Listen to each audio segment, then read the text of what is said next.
नमस्कार दोस्तों, अनसुनी दिव्य कथाएं में आपका स्वागत है। आज हम आपको भगवान श्री कृष्ण की एक कहानी सुनाने जा रहे हैं, जिसके अनुसार भगवान कृष्ण को अपनी लीलाओं में 2 बार किन्नर का रूप धारण करना पड़ा था। पहली बार प्रेम के लिए और दूसरी बार धर्म के लिए। तो आइए जानते हैं पूरी कहानी। पहली कथा के अनुसार देवी राधा को अपने ऊपर बहुत अभिमान हो गया था, जिसकी वजह से राधा रानी का स्वभाव बदलने लगा था। सखियों ने राधा को बहुत बार समझाने का प्रयास किया, लेकिन राधा नहीं समझी। सखियां जितना राधा को समझा रही थी, राधा का मान उतना ही बढ़ता जा रहा था। उस समय भगवान श्री कृष्ण भी राधा से मिलना चाह रहे थे, लेकिन वे मिल नहीं पा रहे थे। फिर ऐसे में सखियों की सलाह के बाद कृष्ण जी ने किन्नर का रूप धारण कर लिया और नाम रखा श्यामरी सखी।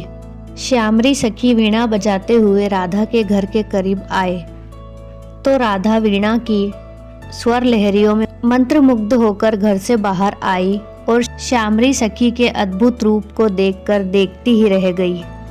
राधा ने श्यामरी सखी को अपने गले का हार भेंट करना चाहा, तो कान्हा ने कहा कि देना है तो अपने मान रूप रत्न दे दो, यह हार नहीं चाहिए मुझे। राधा समझ गई कि यह श्यामरी सखी कोई और नहीं बल्कि श्याम है। राधा का मान समाप्त हो गया और राधा कृष्ण का मिलन हुआ। दूसरी बार जब कान्हा धर्म के लिए किन्नर बने, तब महाभारत का युद्ध का समय था।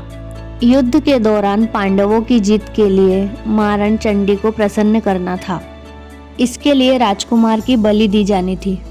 ऐसे में अर्जुन के पुत्र इरावन ने कहा कि वह अपना बलिदान देने के लिए तैयार है, लेकिन इरावन ने इसके लिए एक शर्त रख दी। शर्त के अनुसार वह एक रात के लिए विवाह करना चाहता था, लेकिन कोई भी कन्या किन्नर इरावन से विवाह करने के लिए तैयार नहीं हुई, क्योंकि उसकी मौत निश्चित थी। अंत में भगवान श्री कृष्ण को ही मोहिनी रूप धारण करके इरावन से विवाह करना पड़ा। विवाह की अगली सुबह मोहिनी रूपी कृष्ण ने विधवा बनकर पति की मृत्यु पर विलाप किया।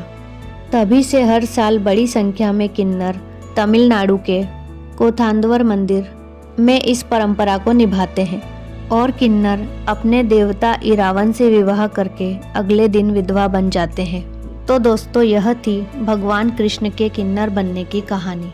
आपको यह कहानी कैसी लगी हमें कमेंट करके ज़रूर बताएं, और इस प्रकार की अन्य दिव्य कथाएं सुनने के लिए हमारे चैनल को सब्सक्राइब करें और इस वीडियो को लाइक और शेयर करना ना भूलें। राधे राधे।